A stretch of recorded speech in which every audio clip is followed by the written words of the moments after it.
En clases anteriores hemos visto particularmente la visión numerológica en el tarot.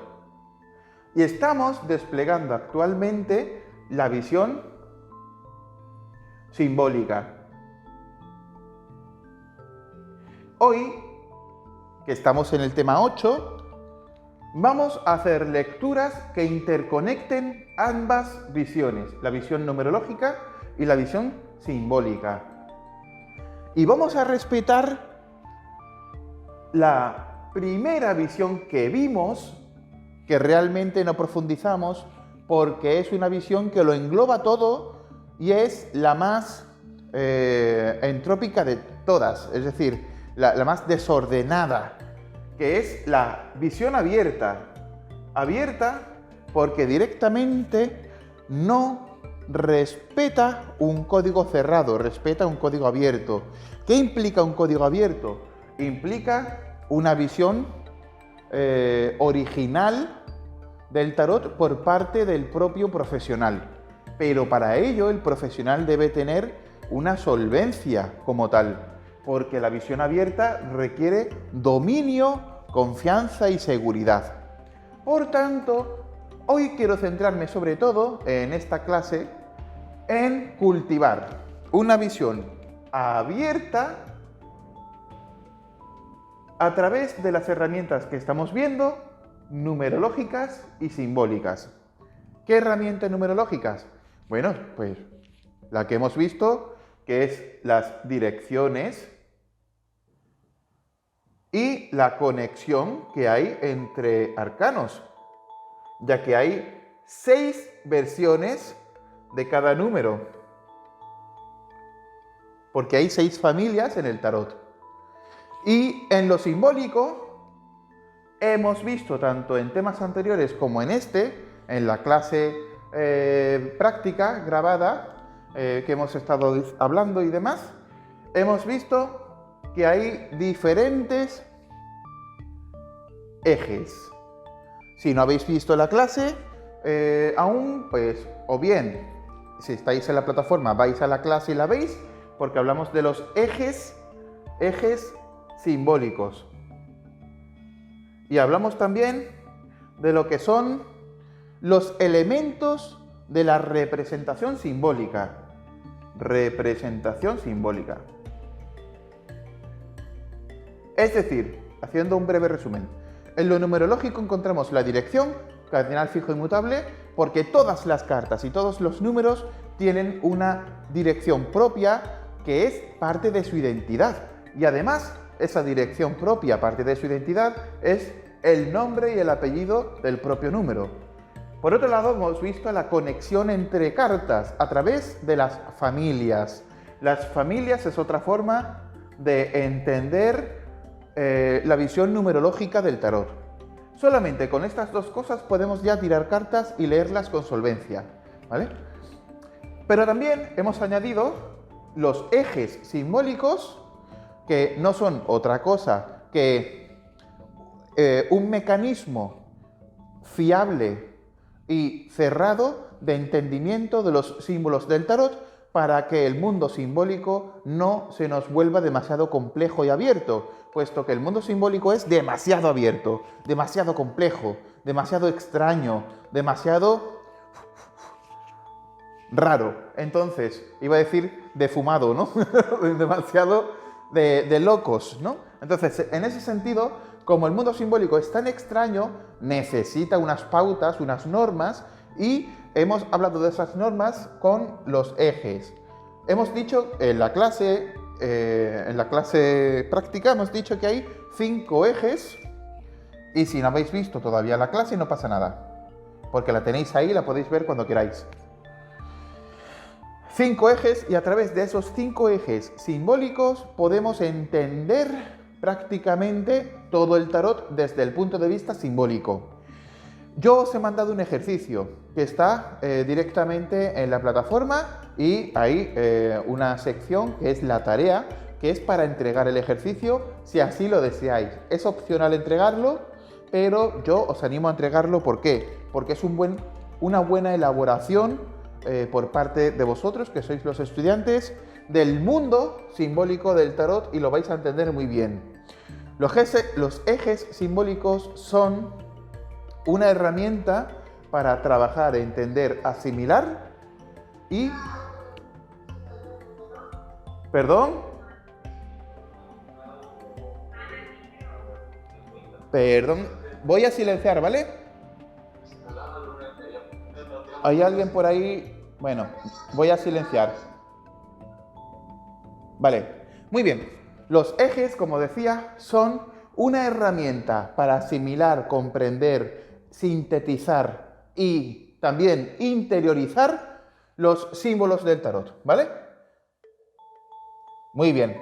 También hemos hablado de la representación simbólica. Como todo eso está en la clase grabada, no voy tampoco a extenderme ni mucho menos. Simplemente decir que estas dos cosas, los ejes y la representación simbólica, son en la funcionalidad, en el mundo práctico, en el esquema aplicable, son los elementos funcionales de la visión simbólica. La visión simbólica tiene sobre todo los elementos funcionales de los ejes y de la representación simbólica. La representación simbólica, lo tenéis ahí en la clase. Hoy vamos a irnos un poquito por otros derroteros para no hacerlo tan complejo, vamos a divertirnos, ¿vale? Bien, cuando dominéis la visión numerológica, si no lo habéis hecho todavía, que me imagino que no, porque esto requiere mucha práctica y mucha interiorización, con sus direcciones y con sus conexiones familiares, podéis ir directamente a dominar la visión simbólica con sus ejes y sus representaciones simbólicas, y aquí, una vez que domináis ambas, de forma natural, lo vais a acoplar a vuestra visión abierta. Es decir, vais a hacer del tarot un elemento, o mejor dicho, un artefacto que se va a desarrollar por sí mismo, porque a través de la numerología y del simbolismo vais a crear un nuevo espacio personal para la interpretación tarótica y vais a crear un modelo nuevo de manejo del tarot, que es lo que os pasará cuando seáis profesionales del tarot y desarrolléis una visión abierta, propia e intransferible del tarot, ¿vale? Ahí es cuando dirán: ¡oh, Dios mío! ¡Qué tarotista tan buena! ¡Qué tarotista tan bueno! Parece que está leyendo de forma mágica. Parece que se lo están susurrando los ángeles, ¿no? Bien, ¿por qué? Porque la visión numerológica es muy poderosa, pero es que la visión simbólica es altamente intangible. Es como si leyéramos el mundo de los sueños. Es como si leyéramos lo que hay por encima de la propia vida, ¿no? De lo físico. Entonces, estas dos visiones aunadas, de forma sostenible y profunda, dan a la visión abierta una profundidad totalmente incognoscible, ignota, ¿vale? Pues más allá de eso, hoy vamos a hacer prácticas con la visión numerológica y la visión simbólica aunadas. Pero como sé que la visión simbólica todavía requiere ser trabajada, lo vamos a cultivar a través de los objetos. A través de los objetos simbólicos. Los objetos simbólicos son simplemente aquellos objetos que aparecen en el tarot y que representan otras cosas, por decirlo sencillo, ¿no? Por ejemplo, la espada. ¿Qué representa la espada? Representa lucha, representa conflicto, representa capacidad de conquista, representa empuje hacia nuestros principios, nuestros derechos. ¿Dónde aparece la espada? Aparece, por ejemplo, en la carta de la justicia, el número 8. Es decir, que la espada está relacionada con la justicia, porque la espada es un símbolo que representa la lucha por la justicia, la lucha por la igualdad ante la ley, la lucha por establecer lo que debe ser, ¿no? Pero también sale en el diablo, por ejemplo, ¿no? 15, diablo. Y en el diablo no es otra cosa que una especie de antorcha. Aquí cambia la visión, la perspectiva del símbolo de la espada, pero sigue significando lucha, sigue significando conflicto, como dije antes. Conflicto, lucha y búsqueda de la justicia. En este sentido, podríamos decir que la carta 8, justicia, tiene una conexión directa con la carta 15, el diablo. ¿Bien? ¿Se entiende, verdad? Muy bien. En este sentido, esta conexión hace que la representación simbólica del tarot interconecte de forma directa estas dos cartas como si pertenecieran al mismo escenario. Es decir, que en un sueño en el que el núcleo central sea la espada, imaginémonos que tengo un sueño en el que todo se centra en la espada. En ese sueño aparecerá la señora de la justicia con la balanza y la espada y aparecerá el diablo, porque ambos arquetipos, ambos arcanos, están relacionados con la espada y con el símbolo de la espada. Aquí hay una interconexión. Por eso dije que se puede establecer una conexión entre todas las cartas, eso lo dije en otra clase, partiendo de una sola carta, tanto en concepto numerológico, puesto que todas las cartas tienen una conexión numerológica a través de las familias y a través de las direcciones. Ejemplo de esto, el as de oros puede llegar hasta el 7 de espadas, o puede llegar hasta el ermitaño. ¿Cómo? Pues profundizando a través de lo que dijimos que era una ruta. Una ruta. En el fondo, el tarot tiene una serie de rutas. Esto lo vimos también en la clase de la flor tarótica, en la clase de la arquitectura de la estructura numerológica. Hay una serie de rutas por las cuales podemos interconectar dos cartas, ¿no? Pues en el mundo simbólico sucede igual. Podemos hacer que la justicia y el diablo se conecten. ¿Cómo? Pues de la forma más directa es a través de un símbolo que esté representado explícitamente. Explícitamente. Como por ejemplo la espada. Pero también podría haber una serie de símbolos implícitos que no se den. Claro, hoy no nos vamos a meter aquí porque buscar un símbolo implícito es muy, complicado. ¿Cómo vamos a buscar un símbolo implícito que conecte al diablo con la justicia? Pues a mí me parece francamente un trabajo muy avanzado y muy complicado como para hacerlo en una clase que se pretenda divertida, ¿verdad? Sin embargo, es interesante saber que al igual que hay símbolos explícitos, es decir, que aparecen de forma directa y están representados gráficamente, ¿no?, en el tarot, también hay símbolos implícitos, ¿vale? Esos símbolos implícitos los daremos otro día. Ahora vamos a profundizar en lo que es más, digamos, divertido, entretenido y práctico y útil, ¿no? Que es sobre todo entender que las cartas todas se conectan por rutas simbólicas, al igual que se conectan, como dijimos, por rutas numéricas.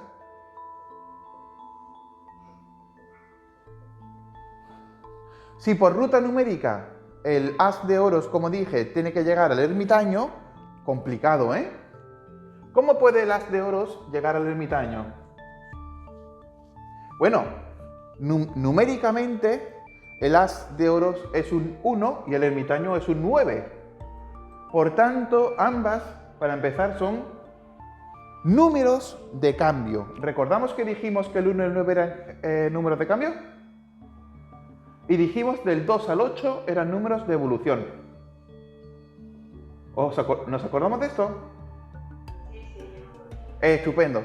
Pues el 1 y el 9 son números que están conectados a través del concepto cambio, son números de cambio. Curiosamente, el as de oros y el ermitaño están conectados por el cambio, por el concepto de cambio.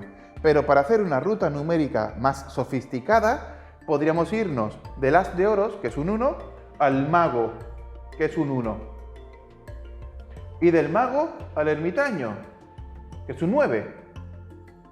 Es una ruta larga y francamente compleja, porque tenemos que ir del as de oros al mago y del mago al ermitaño. Es decir, que hay un trabajo muy arduo para hacer esa ruta, ¿no?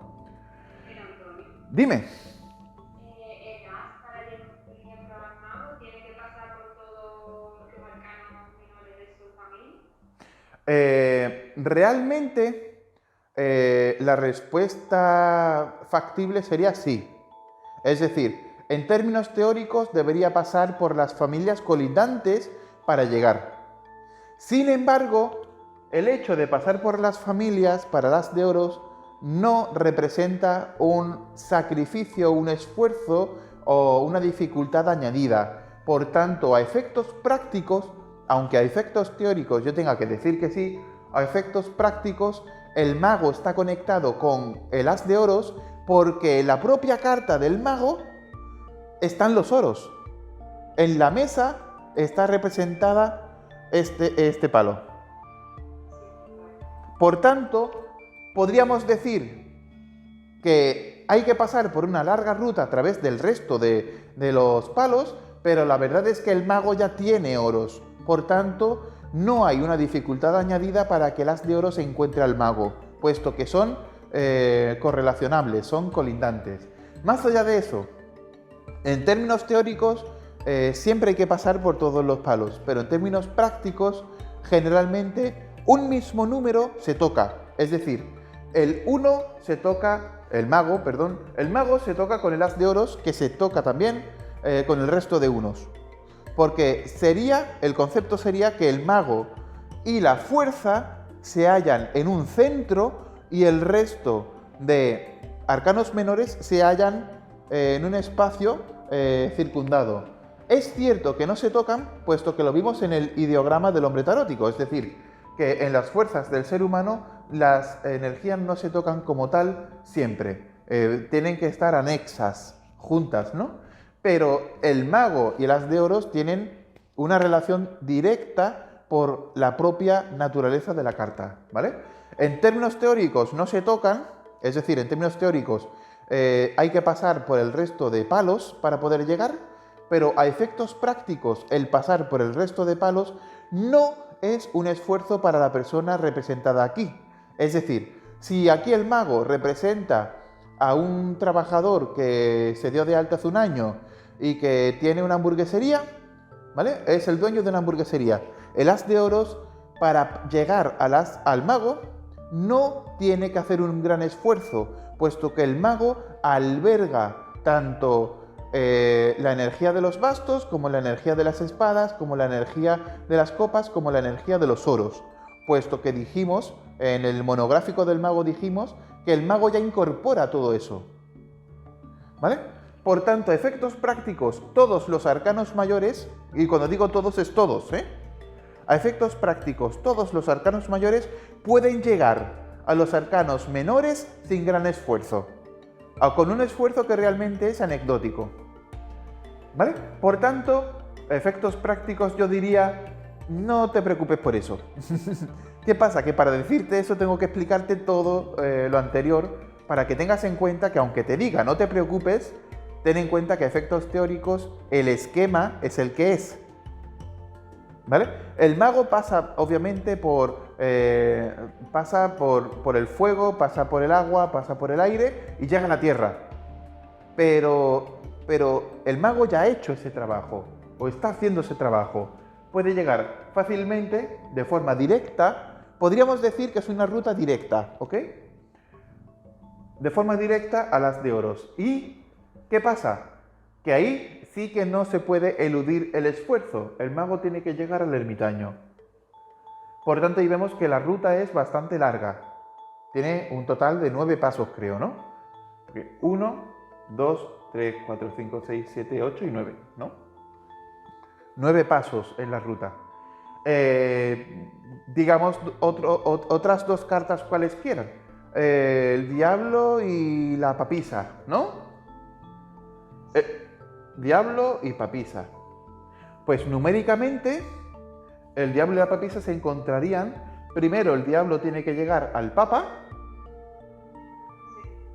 porque son 2 5, y el papa debería encontrarse con la papisa caminando al 4 y al 3.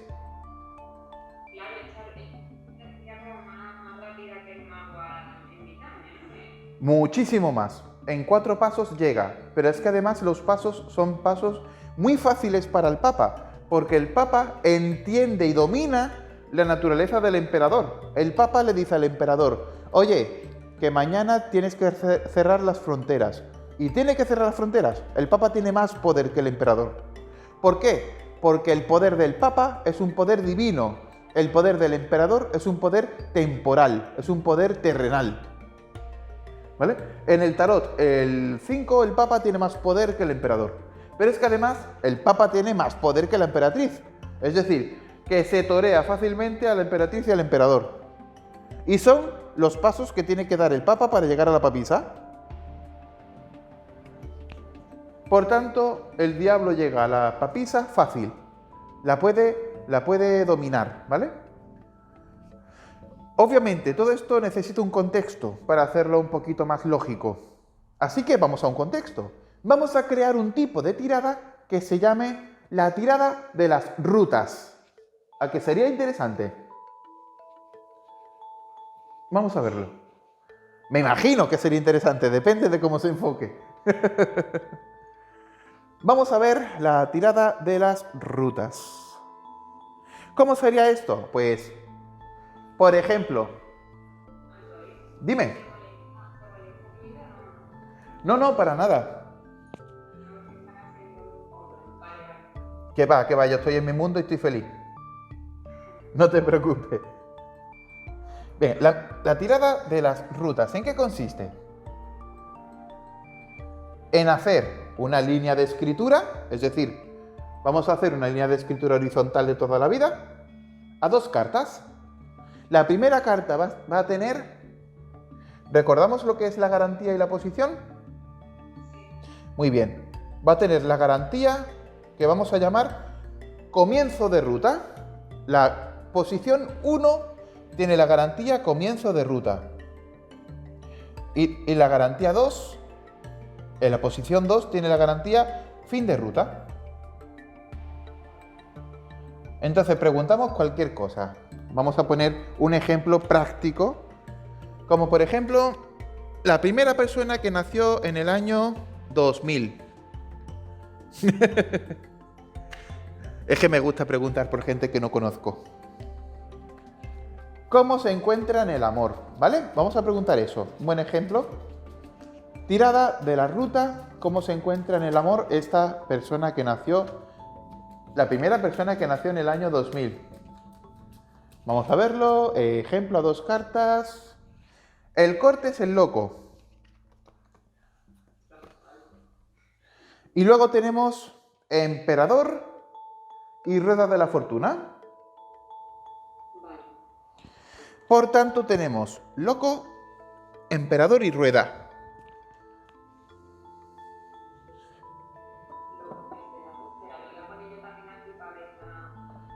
Maravilloso. Tenemos en el corte un 0. Como 0 diciendo que no hay número, ¿vale? No hay número. Y tenemos el inicio de ruta 4, fin de ruta 10. ¡Qué hermoso! Es decir, bueno, no voy a decir nada, venga. ¿Os atrevéis a leerme esta tirada? Tengo una, pero lo voy a hacer como yo creo que es y os lo llamo por ejemplo, ¿vale? Claro que sí, tú dale caña. A ver, creo recordar que me dijiste que lo que contiene el celo lo contiene todo, ¿no? Sí. Qué bien. Por ello, parece que el emperador esté conectado con esa carta más fácil. Sí, porque el 10 significa que ha pasado por la experiencia de ser emperador. Es decir, el 10 es la experiencia de haber sido 1, 2, 3, 4, 5, 6, 7, 8 y 9. Por tanto, el 10 entiende la naturaleza del emperador, ¿verdad? Muy bien. ¿Esto qué implicaría en esta tirada?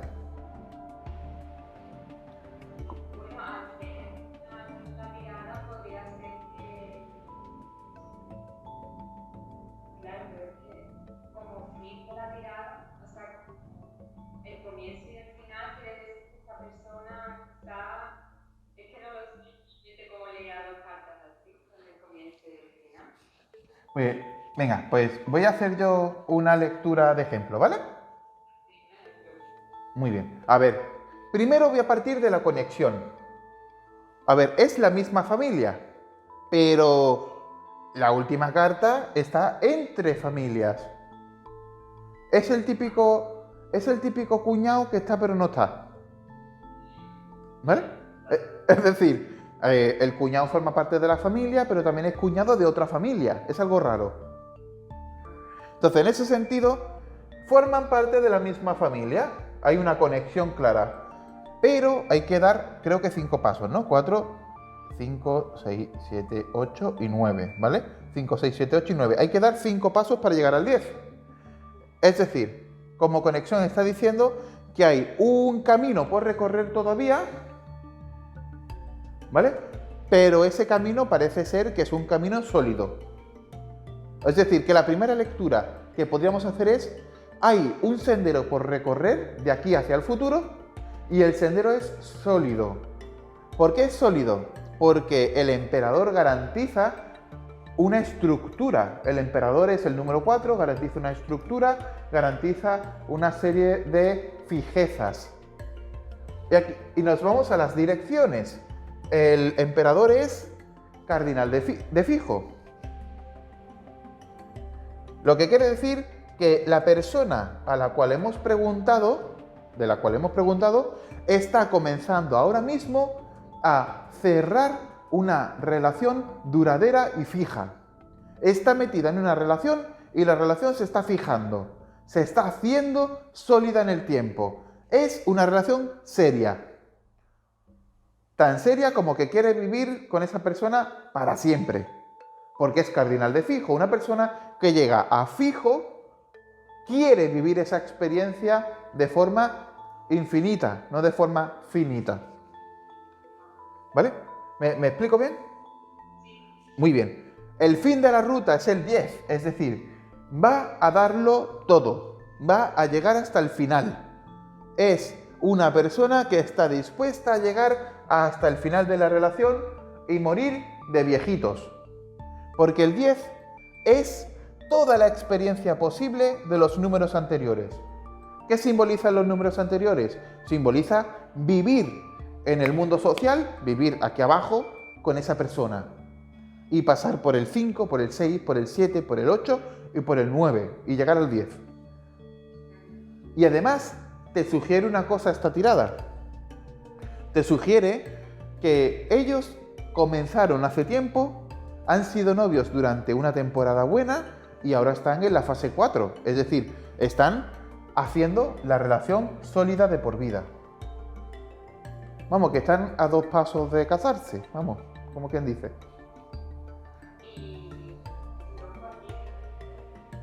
El loco, el 0 aquí, el loco como corte implica que hay mucha energía en esta relación y la relación puede torcerse fácil, pero también es una relación con mucha solvencia cuando los dos se comprometen. Es decir, es una relación duradera y estable, pero ambos están muy comprometidos y para lo bueno y para lo malo son muy intensos. Es decir, el loco aquí dice que es una relación basada en un convencimiento irracional de que tienen que estar juntos. Porque el loco lo que garantiza es la irracionalidad de la relación. Por eso es loco, porque no razona, no piensa. Camina hacia adelante sin mirar hacia dónde va. Lo que está garantizando el loco como significador es que ambos están caminando hacia adelante sin pensarlo, porque están convencidos irracionalmente de que esa relación es real. De alguna forma burlando los problemas reales, ¿no? Porque son locos, no miran. Prefieren burlar la vida y caminar hacia adelante. Si en lugar del loco hubiese otra carta, como por ejemplo, venga, saco otra. La fuerza. Me ha salido la fuerza. La fuerza como significador en esta tirada diría que ambos basan su relación en algo sensorial y pulsional. Es decir, no serían una relación aburrida nunca porque siempre estarían buscando las emociones fuertes. Sería una relación basada en el subidón, en las emociones fuertes. Cosa que el loco no está diciendo. El loco, pese a que tiene una conexión con la fuerza de alguna forma, porque son cartas como muy pulsionales, muy irracionales, el loco tiene el gran problema de que no reflexiona hacia dónde va. La fuerza no. La fuerza simplemente está diciendo: yo siento algo por la persona que de verdad hace que siempre tenga ganas de estar con esta persona en términos apasionados. Eso no te lo dice el loco. El loco te dice que hay una gran energía entre ambos que hace que tengan muy claro que quieren tirar para adelante, que quieren salir hacia adelante. Fíjate la diferencia, porque parece que son casi lo mismo, pero no lo es. La fuerza sí sabe hacia dónde va, y lo reflexiona y lo trabaja, pero también es una pulsión animal que es benefactora o no, porque el león simboliza también que como nosotros nos pasemos de apasionados, vamos a perder el control. Pero es que todo empieza en el emperador. El emperador, con un corte como la fuerza, ¿qué nos está indicando? Control. ¿Por qué? Porque el emperador tiene el cetro y tiene el trono. Tiene el poder. Eso quiere decir que se asegura que la fuerza no va a conceder su lado animal, ¿verdad? Que siempre va a controlar. Eso es. Quiere decir que el emperador, que simboliza el hombre de la relación, no sé si esta tirada sería la persona que hemos preguntado su nombre, se supone, ¿no? Se supone por la tirada, yo no he preguntado un nombre, yo he dicho la persona, ¿no? Pues dice que tiene bajo su control o bajo su dominio sus pasiones más bajas, pero que las gestiona de puta madre para que siempre estén embelleciendo, azuzando y vitalizando la relación, que podría ser muy aburrida porque la relación no es nueva, lleva mucho tiempo. ¿Vale? Si en lugar de la fuerza volvemos al loco, el loco indicaría: los dos deciden tirar para adelante sin pensarlo, porque pese a las cosas malas que pudieran surgir, tienen muy claro que se aman, que se quieren, que quieren estar juntos. Y son conscientes de que en el fondo están huyendo hacia adelante. Son conscientes. Es decir, el tío domina, controla, maneja, tiene el control de esa capacidad de huir hacia adelante sin pensar en las cosas. Porque es como él piensa que se puede pasar la crisis de pareja.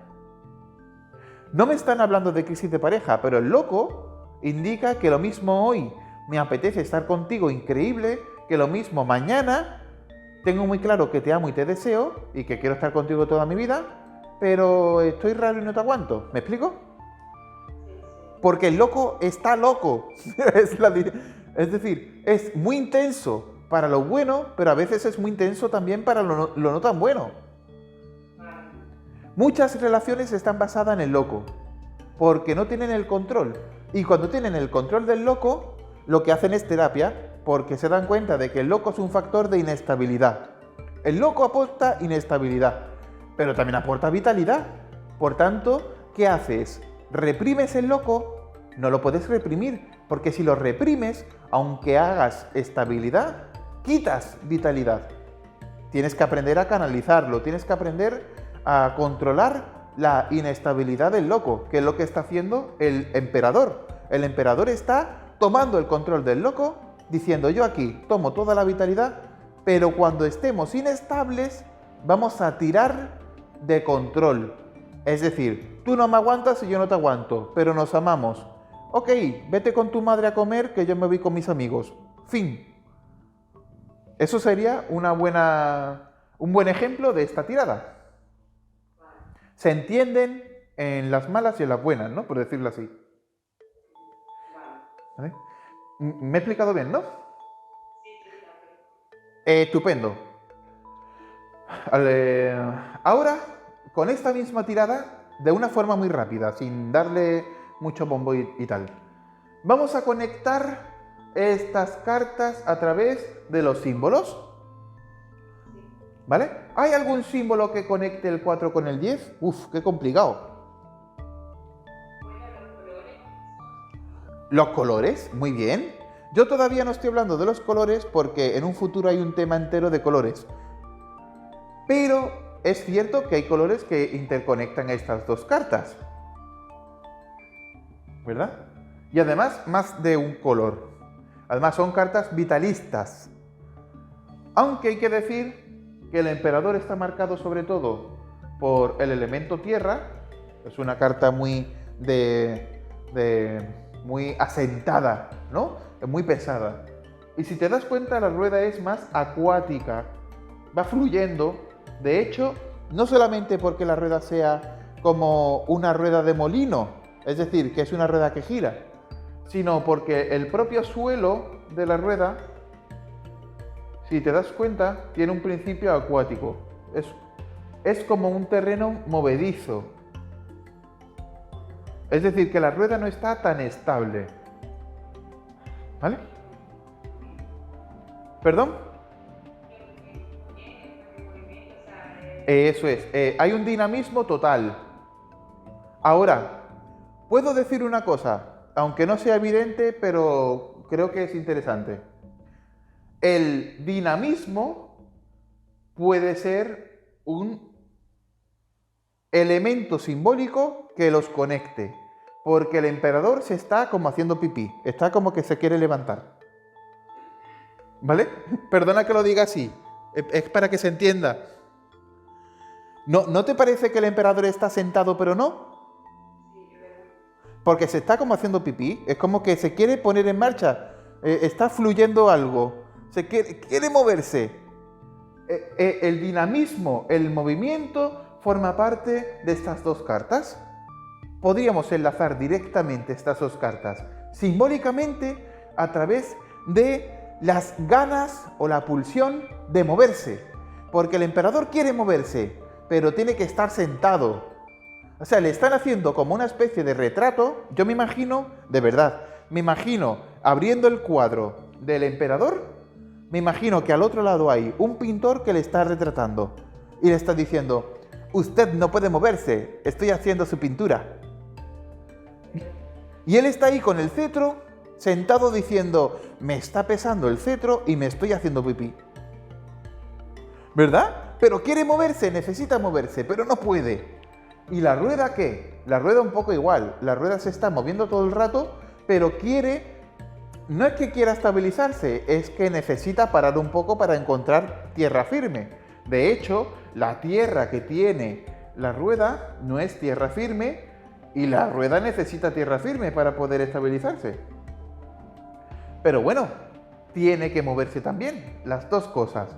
Tiene que moverse, pero tiene que encontrar tierra firme. Es la única forma de realizarse. ¿Vale? En constante movimiento, encontrar de alguna forma la estabilidad, ¿no? Entonces, yo diría que el movimiento, la pulsión de movimiento, conecta el 4 con el 10. Pero, como esto es algo que en el fondo no es tan fácil de ver, podríamos conectar a través de una ruta no directa, de una ruta indirecta, el 4 con el 10. ¿Cómo? Tomando un símbolo que no esté en el 4 ni en el 10, pero esté en una carta intermedia que conecte ambas. En una carta intermedia que conecte ambas. ¿Cuál? ¿La espada que tiene el muñeco? ¿La espada? Vale. Pero hay un problema. ¿Dónde hay una espada en el emperador? No, diciendo de una carta que utilice después del emperador intermedia, del emperador y Bueno, no. Es interesante lo que dices, pero estás pensando en términos numéricos. 4, 5, 6, 7, 8, 9 y 10. ¿A que sí? Por tanto, vamos a pensar en términos simbólicos. En términos simbólicos, la estructura cambia. la arquitectura del tarot en términos simbólicos es diferente a la arquitectura de tarot en términos numéricos. Por tanto, entre el 4 y el 10 puede haber otra carta que no sea ni el 5, ni el 6, ni el 7, ni el 8, ni el 9. ¿Vale? Ahora, ¿qué carta podría haber? Yo lo veo súper claro. Pero es muy difícil. Es decir, vamos a bajar un poco el rollo para que sea fácil, ¿vale? No, pero, ¿sabes? Y la carta que hubiese ahí entre medio de ellos dos, se tiene que conectar con un símbolo que tengan los dos o que no tengan. Podría haber un símbolo que tiene el emperador, otro símbolo que tiene la rueda, que no tienen el emperador y la rueda. Pero que esos dos símbolos de estas dos cartas, por separado, sí tuviera una tercera carta, los dos juntos. Por ejemplo, ¿hay alguna carta que tenga una espada y un cetro? ¿O una espada y un trono? ¿Me estoy explicando? Porque el emperador tiene un cetro y un trono. ¿Hay alguna carta que tenga un cetro y un trono con algún símbolo de la rueda de la fortuna, como por ejemplo la espada que tú comentabas? Pues si hay una carta que tenga un cetro y una espada, o un trono y una espada, ojo, pues esa podría valer. Porque es simbólicamente un nexo entre estas dos cartas. Pero más allá, hay un símbolo que conecta fácilmente el emperador con la rueda. Pero es un símbolo que no es fácil de ver. El águila. Bueno, el águila, muy bien. El águila. Podríamos hacer una ruta directa con el águila. Ya tenemos el dinamismo, el movimiento, la posición de movimiento, el águila. Y hay al menos, bueno, hay varios más. Pero es que de verdad es que no quiero azuzaros a la creatividad, no daros todo hecho. Hay varias más. Has dicho los colores, voy a apuntarlo también. Bueno, lo que tiene la cabeza al emperador es una corona. Bien, la corona. Pero la corona conecta al emperador no con la rueda, sino con un diablillo de la rueda, el que tiene justamente la espada. Pues yo conectaría directamente. Es interesante porque vemos, aquí hay una historia. El emperador está conectado con el diablillo, que a su vez, o con la esfinge, ¿no? Se le suele llamar. Que a su vez está conectada con la justicia, que tiene espada también. Aquí vemos, por ejemplo, una ruta entre el emperador y la justicia, que es la rueda de la fortuna. ¿Cómo? A través del diablillo o de la esfinge. Es que tiene nombres 1000, ¿vale? Estos seres. Yo los llamo diablillos porque me sale solo el nombre, pero sé que diablillo tampoco es lo más adecuado. A veces intento hacer un equilibrio entre lo que me sale a mí y lo que necesitáis vosotras, ¿no? Entonces, pues... Y muy bien. Entonces, así se establecen las rutas, ¿vale? ¿Por qué es interesante crear rutas y las conexiones entre arcanos? Porque a la hora de leer cartas, estas rutas van a ser una forma de entender el contexto. Son parte del contexto. El contexto de la tirada tiene dos dimensiones. La dimensión explícita, la que se muestra, y la implícita, la que no. Por tanto, en la tirada de la ruta que hemos hecho, 4 y 10, el contexto explícito es el emperador con la rueda. Y podemos hacer una ruta directa. Podemos entender que el emperador está conectado con la rueda a través de liderar el cambio con justicia. Liderar el cambio con poder, con lucha. ¿Por qué? Porque vemos que la espada simboliza la lucha. y la espada la tiene el diablillo, que tiene la corona, que tiene el emperador. Es decir, que podemos hacer una lectura del emperador diciendo el emperador tiene el control y yéndonos a la rueda con la esfinge y además lidera el control por encima de los cambios, porque la esfinge está por encima de los cambios. El emperador está por encima de los cambios que se dan. Interesante, ¿eh?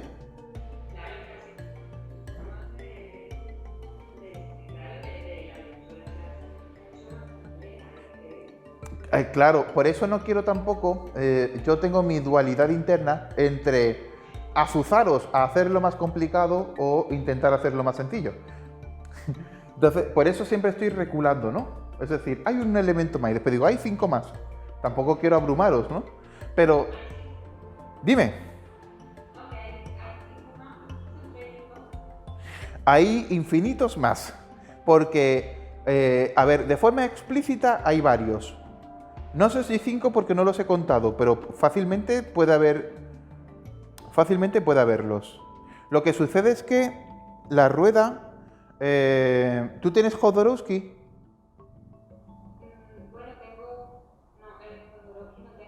Vale. Vale, no pasa nada. En Jodorowsky, el emperador y la rueda son ligeramente diferentes que el Marsella Universal. Entonces, ahí se aprecia mucho mejor. En el Marsella Universal es como que están un poquito más tapadas. Pero sí, hay varias. Yo diría que hay 5 o más de 5. E implícitas ya ni te cuento.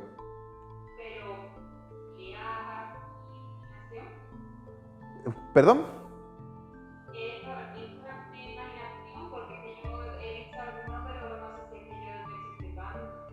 No, a ver, es que hay una cosa muy necesaria.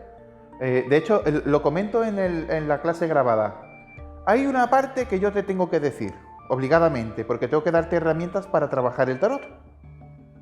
Hay otra parte que debería no decirte, porque si te digo, te estoy manipulando tu visión tarótica. Y yo quiero que tú crees una conexión especial con el tarot, que solo sea tuya y que solo entiendas tú. Entonces, en ese sentido, todo lo que estás viendo no es una flipada, es la visión abierta que yo dije antes, que estás cultivando con el tarot gracias a las herramientas de la visión simbólica. Porque yo te estoy hablando de cómo funcionan los símbolos y tú misma vas descubriendo tu visión abierta del mundo simbólico del tarot. Por tanto, ¿te estás equivocando? Pues seguramente no. Seguramente no. ¿Vale? Lo que ocurre es que tu visión es única. No hay dos tarotistas en el mundo que sean iguales. ¿Por qué? Por la elaboración secundaria. La elaboración secundaria es un elemento de la representación simbólica que hemos visto en la clase. Por tanto, no te quiero aquí tampoco dar la lata, ¿vale? Pero es la elaboración que el propio tarotista da al mundo simbólico del tarot. Y es por eso que no hay dos tarotistas iguales, porque el mundo simbólico del tarot se relaciona de forma directa e íntima con el tarotista. Entonces, yo, por ejemplo, claramente, por decirte otro, mientras que el emperador está firmemente sentado en su trono, la esfinge está firmemente apoyada en lo que podría considerarse su trono de madera también. ¿Me explico? Entonces, en ese sentido, aquí vemos también otro símbolo, que es el apoyo, o la firmeza, ¿no? O el asiento. Lo que pasa es que el ojo está acostumbrado a buscar símbolos exóticos. No vemos símbolos que son muy claros, pero que son muy aburridos y se nos pasa desapercibidos porque no tienen una significación para nosotros. Cosas que son muy habituales de ver en el día a día, como parte del ropaje o parte del suelo, del cielo, de lo que es la estructura, ¿no? Etcétera. Pero ¿te has parado a ver, por ejemplo, los ejes centrales de la rueda?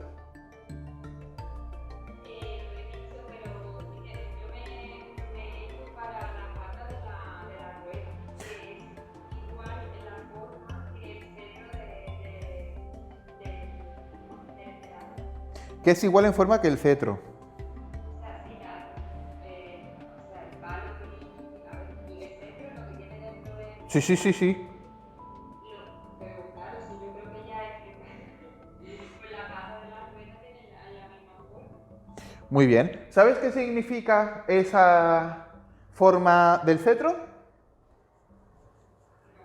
A ver, es muy interesante. Esto lo conecta con el Papa también. ¿Vale? Te lo voy a explicar de una forma...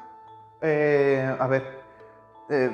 lo voy a explicar de una forma que lo puedas llevar a la historia, a la sociología, a la política, es decir, al mundo más allá del tarot, ¿vale? Antiguamente, digamos, la circunferencia se asociaba directamente con la Tierra. Y colocar la cruz encima de la circunferencia hablaba de que el reino de Dios bajaba a la Tierra, entendiendo el reino de Dios por la Iglesia Católica, el representante de Dios, el poder divino.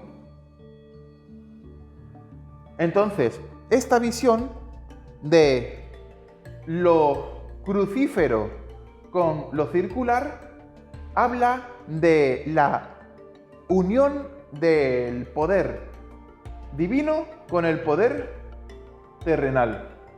Lo que está diciendo es que el emperador tiene la legitimidad para reinar en el mundo porque Dios le ha dado ese poder. A través de la historia, de la tradición, de las costumbres, del destino. Pero más allá todavía, cabe decir que antiguamente a esto se le denominaba con un término, que era el Dominus Orbis. Dominus Orbis, que significa literalmente el amo del mundo. Dominus, Señor, amo, Orbis, del mundo, del orbe. ¿Cuál es el orbe? Justamente la figura circular del cetro, ¿vale? Y este Dominus Orbis era el amo y señor de lo que estaba en su territorio. Lo que está indicando el emperador es que él tiene la patria potestad de lo que hay en su territorio. Y que además tener la patria potestad está bien porque está legitimado por el poder divino. Eso en español de España quiere decir, para que se entienda así de una forma más práctica, que esta persona tiene el control de lo que es su vida, lidera su vida y además es lo que se espera de él. Es lo que se espera. Ejemplo, si es una persona que trabaja, se espera que sea un buen trabajador porque lo lleva en la sangre, le gusta ese trabajo, es una persona que está comprometida con su trabajo, etcétera, etcétera. Pero si está en una relación, está comprometido no con dominar a la persona, no, dominar su parte de la relación. Es decir, admira a la otra persona, la quiere, la ama, la protege, la cuida, la desea y además quiere darle lo mejor, quiere hacerle feliz, etcétera, etcétera. Es decir, domina su parte de la relación. Tiene pleno dominio de lo que es la relación desde su perspectiva. No está diciendo que él domina el territorio de forma esclavista y de forma negativa. Está diciendo que él controla, domina y lidera todo lo que hay que controlar y liderar para hacer que su territorio sea próspero. Porque es divino. El hecho de que sea un poder divino dice que está destinado a la prosperidad. No dice que está destinado al dominio del azote y de la maldad. No. Por esto lo digo porque hoy en día tenemos una cierta visión que es normal, ¿no? Pero decimonónica del poder divino. Como el poder divino hace dictadores, ¿no? No, señor. No se refiere a eso en el tarot. Se refiere que el poder divino hace que todo el mundo en la tierra esté satisfecho. No es un dictador, es un líder.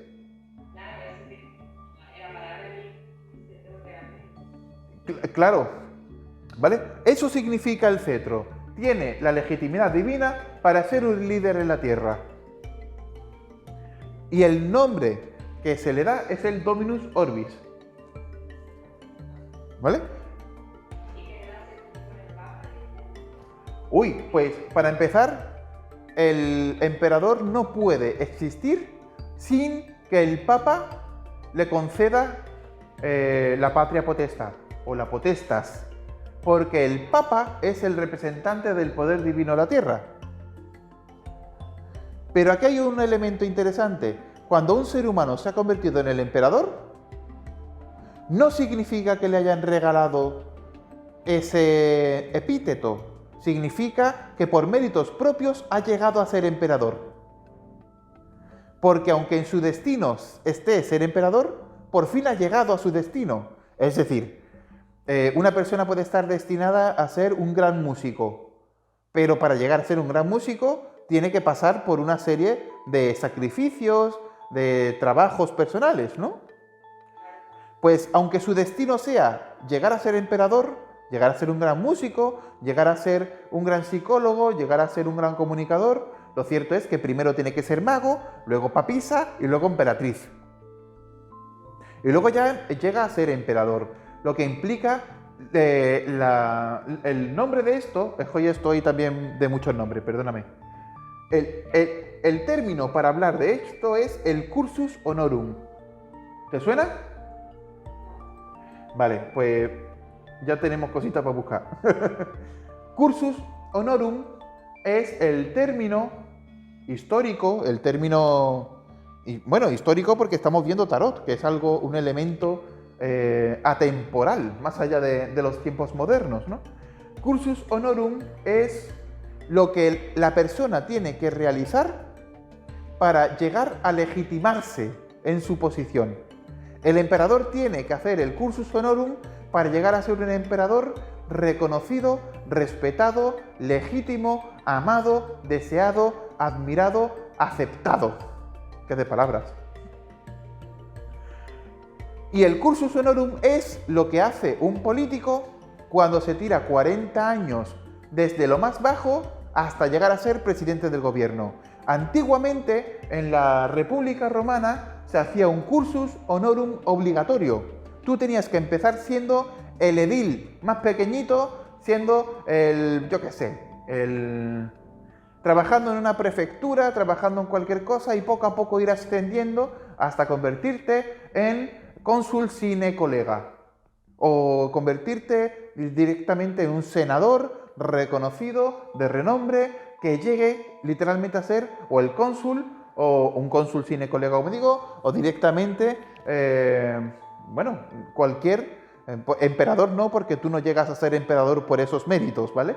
O sea, estoy eludiendo la palabra emperador porque en la antigua Roma, en el Imperio Romano, ser emperador no era tanto una cuestión de cursus honorum, sino de descendencia divina. Es decir, casi Julio César, por ejemplo, que no fue emperador, realmente el primer emperador fue Augusto, su hijo Octavio Augusto, realmente llegaron al poder gracias a eso. Augusto era el hijo de Julio César, por eso llegó al poder realmente.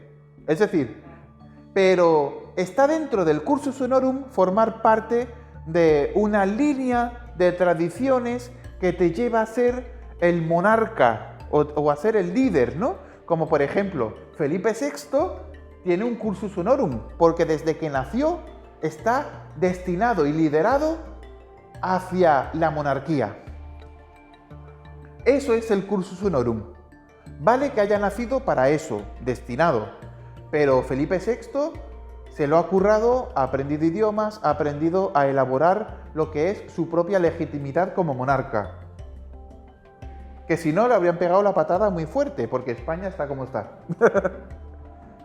Entonces, en ese término, el Papa está conectado con el emperador porque el Papa reconoce al emperador ya que el emperador forzosamente ha llevado a cabo su cursus honorum, que en español sería algo así como el curso del honor, es decir, a ver cómo se dice en español, eso tiene un nombre. Pero bueno, hacer una carrera honorífica, ¿vale? Sería en español carrera honorífica. Reconoce la carrera honorífica del emperador y le dice, tú estás legitimado por Dios para ser emperador. ¿Qué conectan al Papa con el emperador? El reparto de los poderes. El emperador tiene la corona porque el Papa se lo ha concedido a través de él por Dios. Y de alguna forma se reparten el cotarro del imperio. Se reparten los poderes. Sí, porque el Papa es el que tiene la última palabra. Pero aun teniendo la última palabra, el Papa respeta al emperador, ¿eh? ¿Vale? Muy bien, ¿alguna preguntita? Vale, estupendo. Pues vamos a hacer una tirada de ejemplo. Vamos a unir la visión numerológica con la visión simbólica, ¿vale? Eso es. Voy a hacer yo una y haces tú otra. ¿Te parece bien? Hacemos dos. Venga. Y unimos la visión numérica y la visión simbólica para crear lo que dijimos, crear una inercia hacia la visión abierta, hacia nuestra propia forma de reunirnos con el tarot y crearlo desde nosotros. Bien, voy a preguntar. A ver. Un ejemplo, imagínate, cómo va a salir. Imaginémonos que hay, yo qué sé. ¿Perdón? No, vamos a... te concedo el preguntar lo que desees mientras no sea algo muy íntimo y personal, ¿vale? Podemos preguntar algo de forma más o menos abierta. Yo voy a preguntar directamente por una supuesta, por ejemplo, inspección de un espacio público. A ver, imaginémonos que hay una suerte de... ¿Qué te digo? Imagínate que va a haber una inspección en un espacio público, en un centro público, tipo salud, tipo colegio. ¿Cómo va a ir la inspección, por ejemplo? Vamos a hacer una lectura sobre eso, que es una lectura compleja. Una inspección laboral. Vamos a ver una inspección laboral en un espacio público.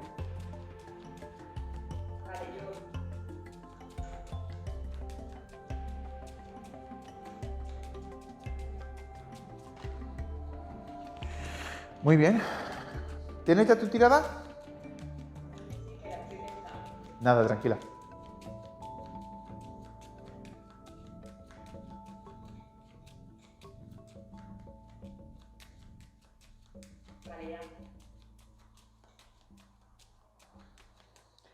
Venga, yo también.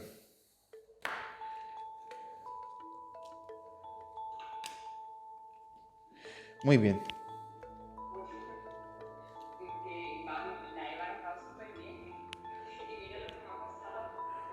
A ver, cuéntame. ¿Sabes lo que me ha salido? ¿Lo mismo? Me ha salido el Papa, el emperador y de significado el loco. Porque tenías en la cabeza justamente eso. No, estaba imaginando una supuesta boda en ese mes, que ¿cómo sería? ¿Cómo sería una boda en esas circunstancias? Bien, me gusta. Y me ha salido eso. Vale. ¿Cómo? ¿Y otra para cambiar de carta para mirar los símbolos? No, vamos a repetirla, no te preocupes. O vamos a leerla y haces otra tirada rápida. ¿Era emperador y papa o papa y emperador? Vale. ¿Cómo va a ir la boda, no? Muy bien. Primero vamos a hacer una lectura numerológica. ¿Cómo hacemos una lectura numerológica?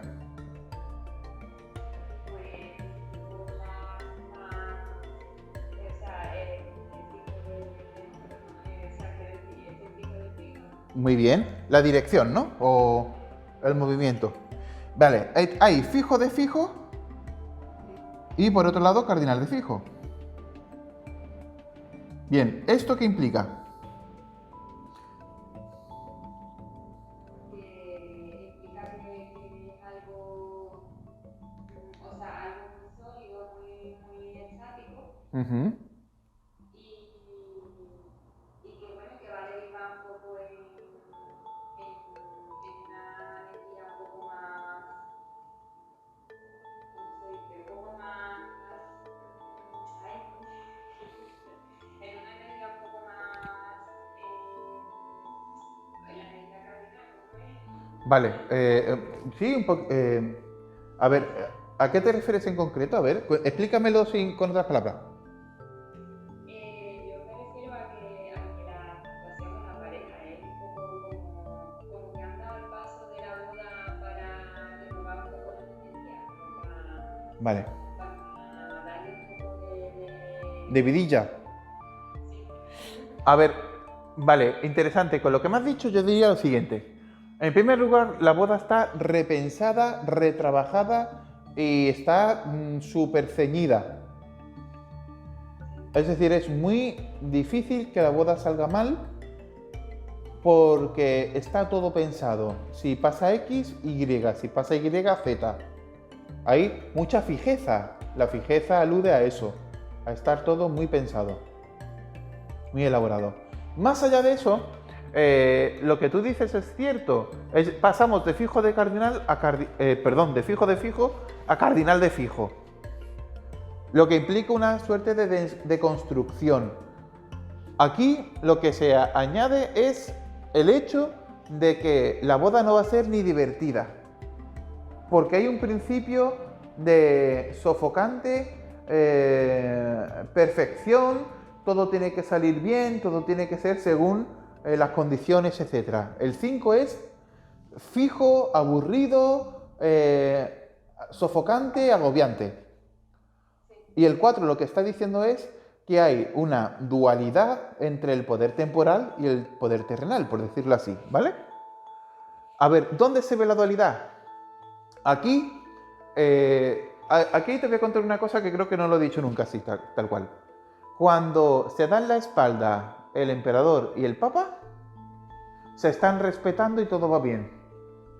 Cuando se están mirando fijamente hay un problema. Están discutiendo. Sí, y de hecho, 5 y 4 es una evolución retrógrada, es decir, es una involución, va hacia atrás. Y podría ser también, como 4 se mueve, es como que esto va a derivar al final de algo, al final o de una etapa o de la estación. Yo no diría al final de una relación, pero el 9 es un número de cambio. Va a haber cambio, eso sí es verdad. Lo que pasa es que nada dice que vaya a morir la pareja. Lo que dice es que pasa por una crisis que cambia la pareja. Porque el 9 es una carta de cambio, es un número de cambio, y aparte de eso, como has dicho muy bien, es el final de un camino. Por tanto, pasan por una crisis que les hace ver que pueden estar en el final del camino, justamente cuando van a casarse. Pero esa crisis no es una crisis que vaya a romper la relación, no dice eso la tirada. Dice que les hace conscientes de que la relación no es tan perfecta como pensaban. De que la relación tiene todavía un margen de inestabilidad. ¿Por qué lo digo? Por el loco. ¿El loco, te acuerdas que dije que era inestabilidad? El loco dijimos que era mucha vitalidad, pero mucha inestabilidad. Por tanto, ¿qué es lo que falla? La inestabilidad. Si la dominan, perfecto. El problema es que primero está el Papa y luego está el emperador. ¿Qué implica? Que el emperador debe liderar esa inestabilidad, no el Papa. El Papa es como muy místico para liderar inestabilidades mundanas. Es poco práctico el Papa. El emperador no. El emperador está en la tierra, es súper... Bueno, también el Papa está en la tierra, pero el emperador es mucho más práctico que el Papa. El Papa es mucho más místico, espiritual. Entonces, si tú tienes un problema de autoestima, el Papa te ayuda. Pero si tú tienes un problema de un contrato que firmaste, el emperador te rompe el contrato. Entonces, en este sentido, les falta práctica. O sea, esta relación mola, funciona, pero es muy inestable porque les falta meter menos cabeza. Es decir, menos cabeza me refiero a darle vueltas a la cabeza. Necesitan dar menos vueltas a la cabeza. Tienen que ser más prácticos. Tienen que aprender a desemocionalizar la relación. Es lo que yo veo. De hecho, en esta tirada... Dime.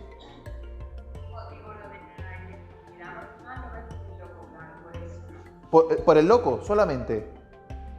Porque si no estuviese el loco, yo no estaría diciendo eso, ¿eh? Si estuviese otra carta tipo la justicia, yo diría que están pasando por una situación tensa, pero que es tensa por las circunstancias, porque la justicia es una serie de leyes, una serie de condicionantes que hacen que la situación sea tensa. Pero nada invita a pensar que más allá de eso, la situación sea inestable. No es inestable, es tensa. Aunque pensemos que las cosas o son buenas o son malas y ya está, lo cierto es que no es así. Puede haber una relación tensa, pero ser buena, o inestable y ser buena, pero ser tensa y ser mala, o inestable y ser mala. En este caso es inestable. Inestable y buena, pero también inestable. Y la inestabilidad en un momento de tensión o en un momento de extrañeza lleva a la pérdida de control, lo que nos lleva al 9, al ermitaño, que es la necesidad de entender qué es lo que falla en la relación. Y eso les lleva a terapia de pareja. Porque el Papa simbólicamente representa un terapeuta. Porque he dicho que el Papa te arregla la autoestima, mientras que el emperador te arregla los papeles. El Papa es el líder espiritual, que en el mundo del día a día sería el psicólogo, el terapeuta, el coach, el líder espiritual, la persona que te ayuda a crecer espiritualmente. Mientras que el emperador es tu jefe, el que te da el contrato. ¿Vale? Muy bien. Entonces, bien, la visión numerológica la hemos basado en la dirección. Fijo de fijo y cardinal de fijo. Y vemos que son dos direcciones fijas. Por naturaleza está todo súper sólido. ¿Vale? Pero hay una deconstrucción. El inicio de la ruta es el fijo y el fin de la ruta es el cardinal. ¿Por qué? Porque esta relación, lo que a mí me sugiere esto es, esta relación está encaminándose hacia deconstruirse. ¿Por qué? Porque necesita envolver un poquito a tener más soltura, más espacio, a tener menos, todo menos ceñido. Un poco más de libertad, ¿no? De ahí que salga el loco arriba y el ermitaño sumando las cartas. El ermitaño habla de esa necesidad de soledad para reflexionar y para construir un marco interno, íntimo, individual. Porque el ermitaño está solo en su ermita. ¿Vale? ¿Te estoy volviendo muy loca? No. Vale, estupendo. Entonces, en términos simbólicos, yo ya he estado también haciendo una aportación. Por todo lo que hemos dicho, ¿no? El Papa simboliza el terapeuta, el emperador simboliza el líder, ¿no? De trabajo. El tipo que te lleva, o el líder en un entorno familiar sería el patriarca, ¿no? Mientras que el Papa sería el abuelo, el líder espiritual. El abuelo no tiene que darte de comer, pero es el tío que te enseña sobre la vida. Pero el padre no, el padre tiene que ganar el dinero para darte de comer. Son diferentes visiones de roles sociales, familiares. Y el ermitaño habla de alguien que tiene que refugiarse en soledad, la ermita, para poder encontrar la verdad, el fuego del quinquel. ¿El fuego de...? Del quinquel, Claro, la luz, que de hecho es la luz del sol, porque el 9 es el ermitaño, el 19 es el sol. ¿Vale? Muy bien, pues mi tirada... ¿Te parece bien que vayamos con la otra? Sí, sí. Estupendo. Mi tirada es sobre era una inspección, ¿no? Algo así como hay una inspección laboral en un centro. Vamos a ver qué dice. A ver, el corte es la rueda, el 10. La primera carta es el diablo. Y la segunda carta es el carro.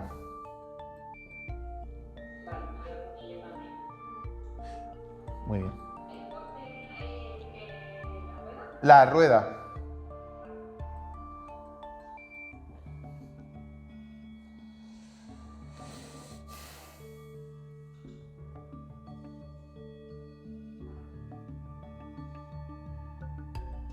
Bien.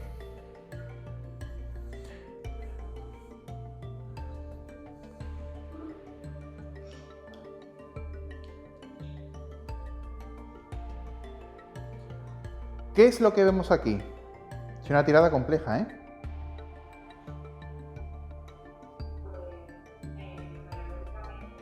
Sí.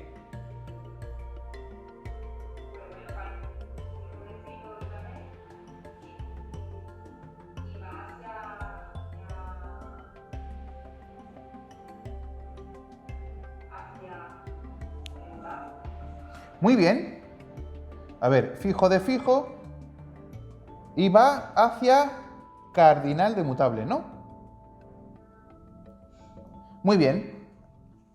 A ver, esto está diciendo que hay dos panoramas diferentes entre una carta y otra. Son dos cartas de naturaleza completamente diferentes. Una tiene una dirección extremadamente sofocante, estable, cerrada, sólida, ¿no? Que es el fijo de fijo. Es como si nada pudiera cambiar. Y aquí hay que alegar que es el 15, ¿vale? Que es psicológica. Pero bueno, ya ahora hablamos de la familia. Y cardinal de mutable, que es el 7, que habla de salir del esquema fijo, tener libertad porque tenemos mutabilidad. Pero más allá de que tengamos mutabilidad, tenemos cardinalidad. Es decir, vamos buscando algo nuevo, pero además buscar algo nuevo hace que cambien las cosas hacia lo que siempre hemos tenido, pero en su mejor versión. Es decir, nuevas cosas que estabilizan en la mejor versión aquello que ya estamos haciendo o que ya tenemos. El amor. ¿Perdón? El cambio este es mejorable, ¿no? ¿El cambio es? Mejorable, ¿no? ¿En qué sentido? No, te pregunto porque como dice que aquí hay un cambio, ¿no? Y que buscando algo nuevo y Sí. tal, Ah, y al hacer caminar y ser mutable a la vez, es como un cambio que se da rápido y favorable o... sí, exacto. A ver, es un cambio que te da muchas posibilidades. Te hace sentir libre y con muchas posibilidades. Porque sales de una situación muy fija, muy sofocante, muy asfixiante, hacia una sensación de éxito, de libertad, de posibilidades. Y sale precisamente por la rueda que está arriba. Es curioso. Aquí la rueda hay que conectarla porque el corte es el significador. Es como si aspectara directamente al diablo y al carro.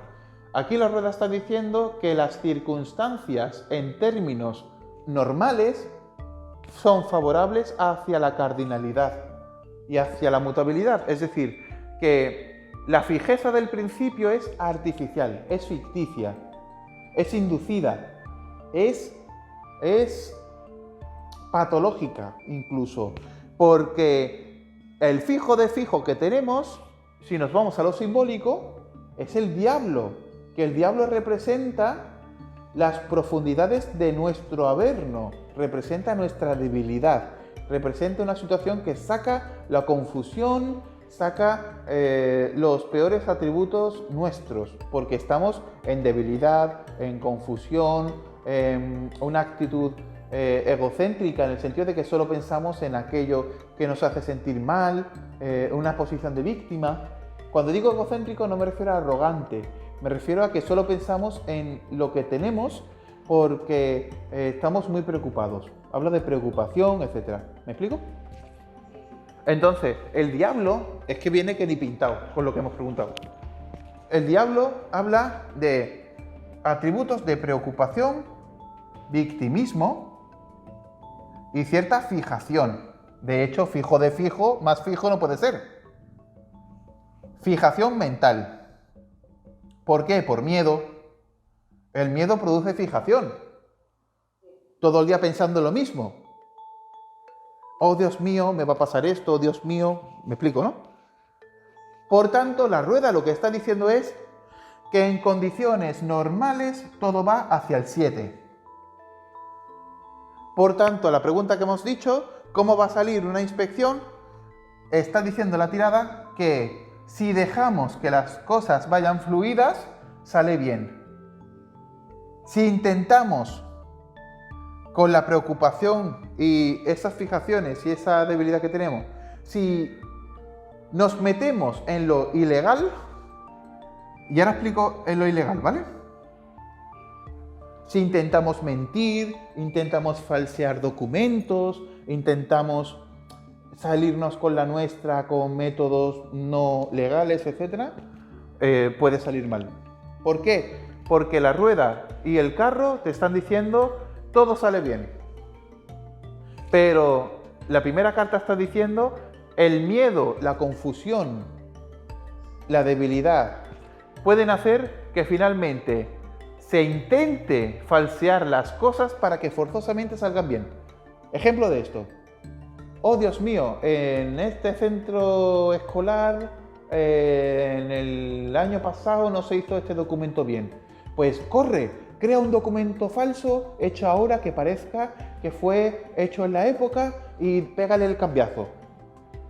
¿Me explico con eso? ¿Qué pasa? Que te pillan porque has falseado documentación y ahí la cagas. Pero en esta tirada lo que está diciendo es te pillan con el documento que está mal redactado y te dicen, vale, redáctalo bien y actualízalo, ya está. No te ponen una multa, no dicen nada. Pero tu miedo a que te multen hace que pienses que de verdad tienes que falsear el documento antes de que se den cuenta. El diablo hace eso. El diablo pervierte la mente. El diablo te induce a cometer errores por miedo. ¿Me explico? Sí.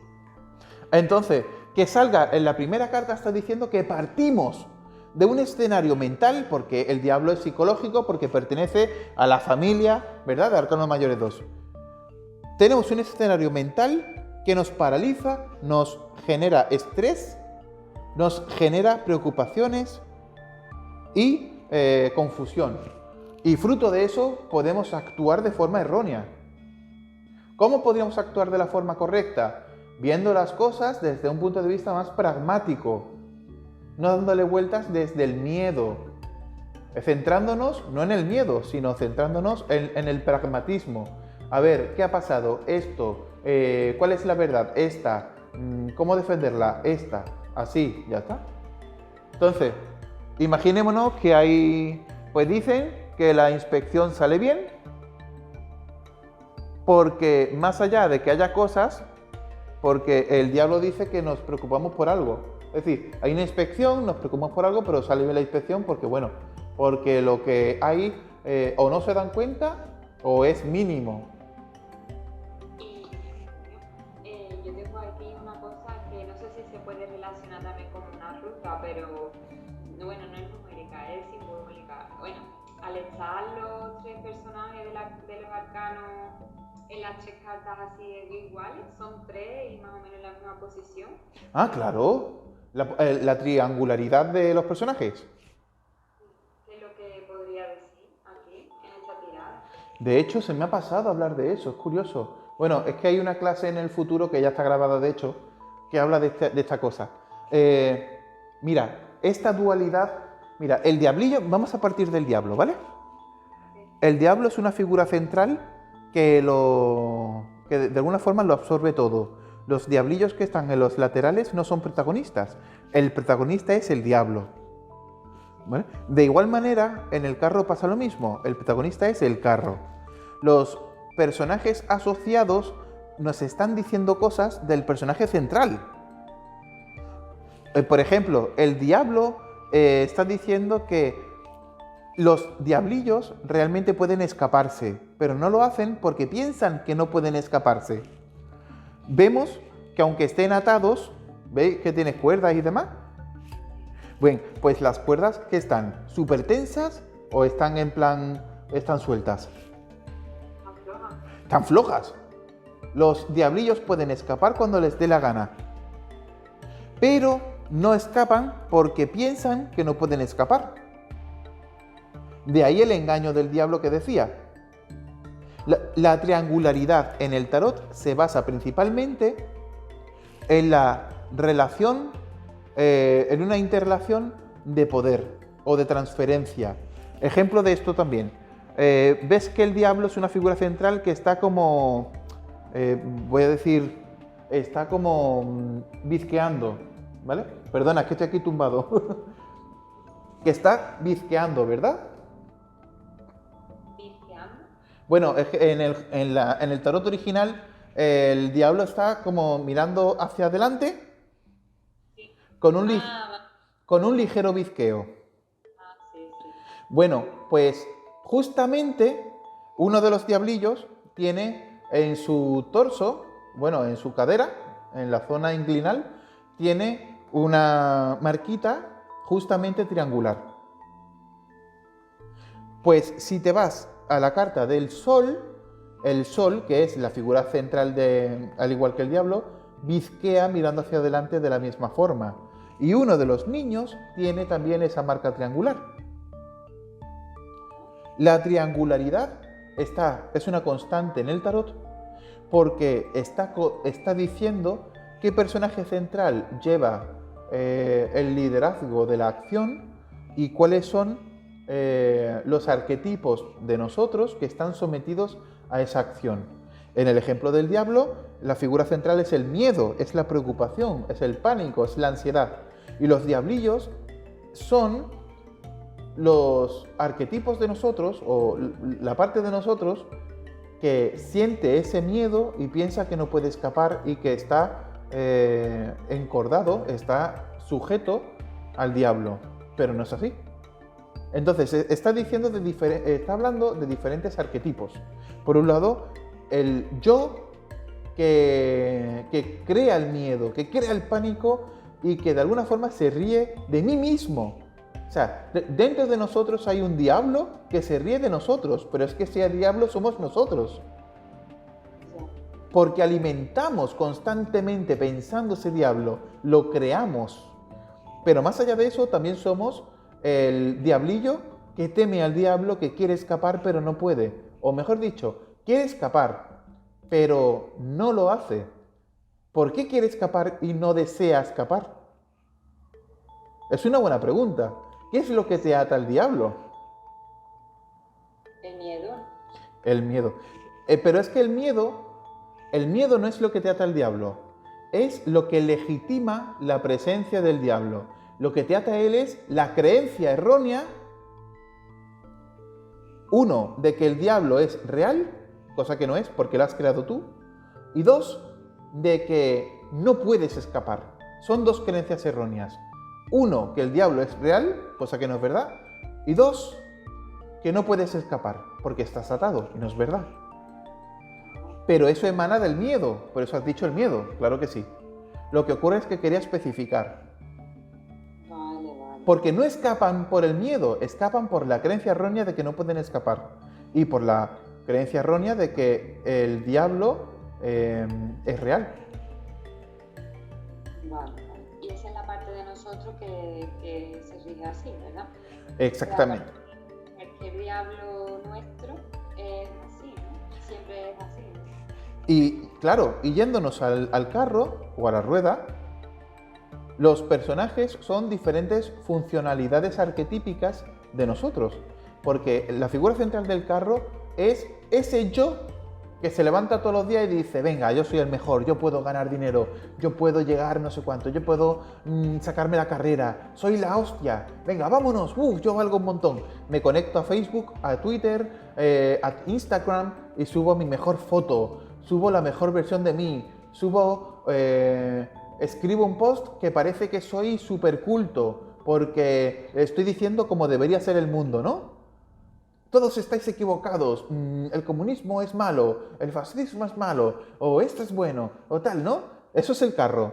La versión de nosotros que se cree que somos la versión perfecta. Y después están los 2 caballos, que es, por un lado, la parte de nosotros que dice, no valgo para nada, soy lo peor. Sí, el caballo, ¿no es eso? ¿Un caballo representa eso? El caballo rojo representa eso. Mientras que el otro representa es que yo sé que hay una forma de mí que es increíble y quiero llegar a ella. Es decir, los caballos son literalmente pulsiones de líbido y de mórtido, como lo llamaba Freud. ¿A ti te gusta Sigmund Freud, el rollo psicoanálisis y demás? Me gusta mucho, sí. Pues no sé si sabes del tema. Freud hablaba en su segunda tópica, sobre todo, o la teoría general de la psique, como él lo denominó, él hablaba de que existe un yo, es decir, nosotros, un super yo y un ello. Y el ello es el infrayo, ¿no? Es el ego, por decirlo así. Y tenemos como una división de 3 que están pegándonos todo el día. Porque el super yo es, debo ser esto, me tengo que esforzar por ser esto, se supone que éticamente debería ser así, debo sacar notazas en todo, debo ser el hijo perfecto, el padre perfecto, el cuñado perfecto, todo perfecto. El super yo. Pero el ello es la parte de nosotros que reprimimos en el yo porque es aquel cenagal pulsional que nos lleva al caos. Y en eso está, eso es el caballo rojo, en eso está, hoy no me apetece trabajar, pues no trabajo. Hoy me apetece hipersexualizarme, me hipersexualizo todo el día. Hoy me apetece pasar de mi pareja, pues mi pareja hoy no existe.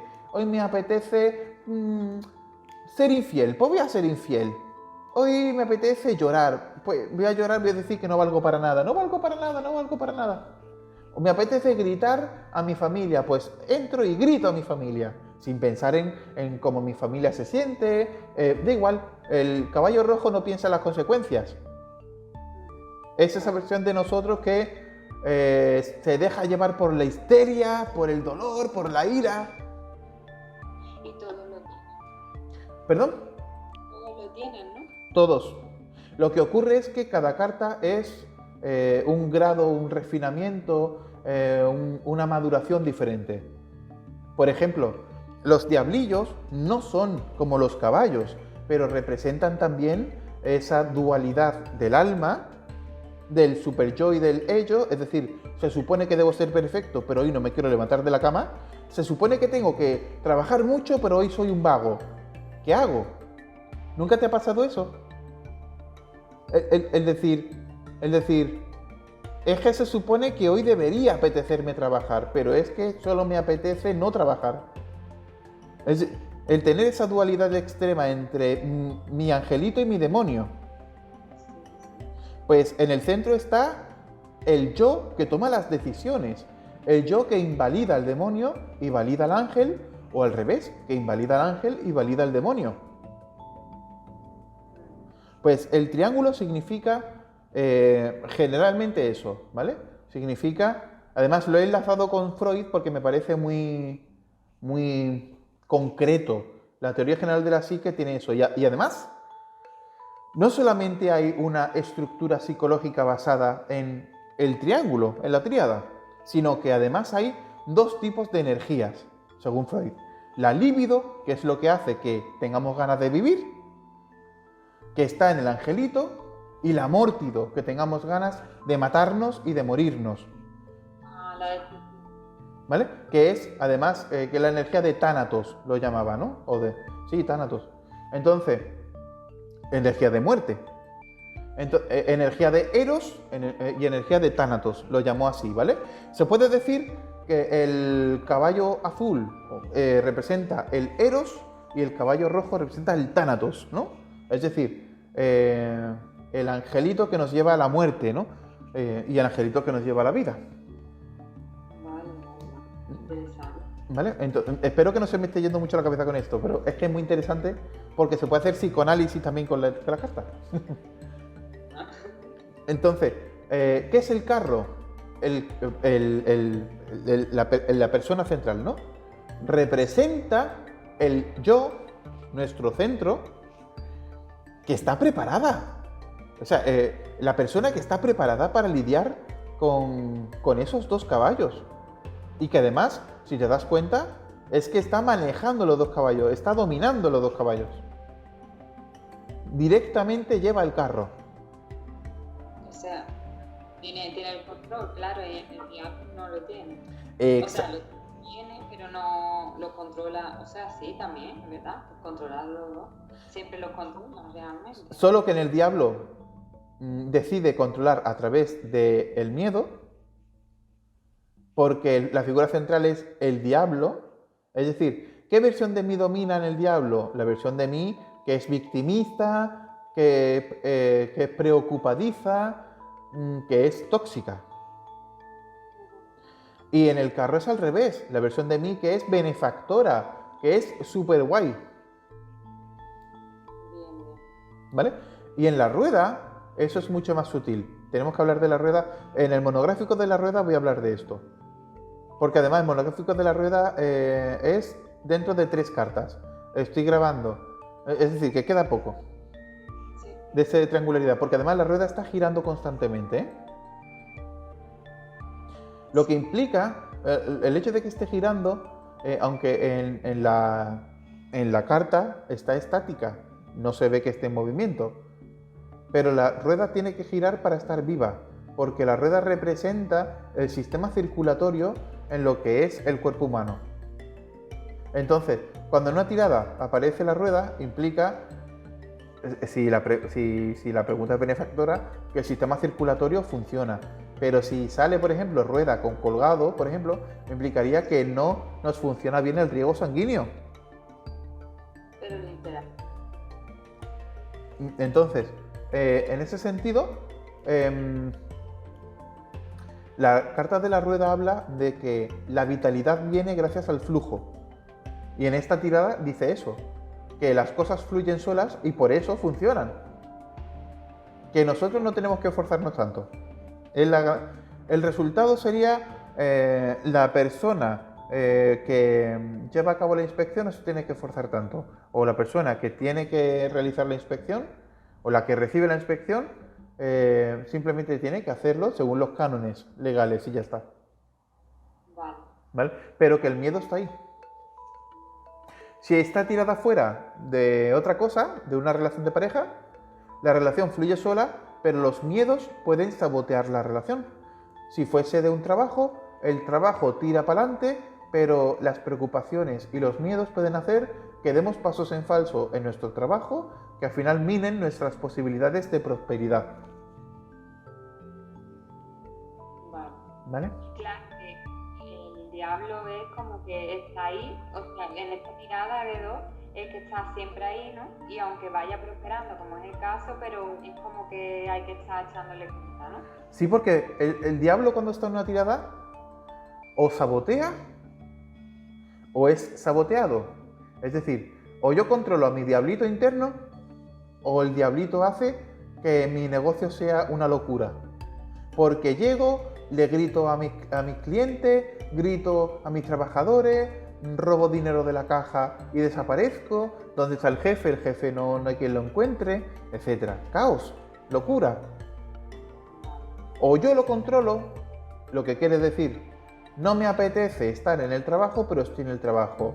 Me apetecería coger dinero de la caja e irme por ahí a tomar un café, pero me voy a quedar en el negocio. Me apetece gritarle a los clientes, pero sé que no debería gritar a los clientes si quiero tener clientes. Entonces, o tú saboteas al diablo o el diablo te sabotea a ti.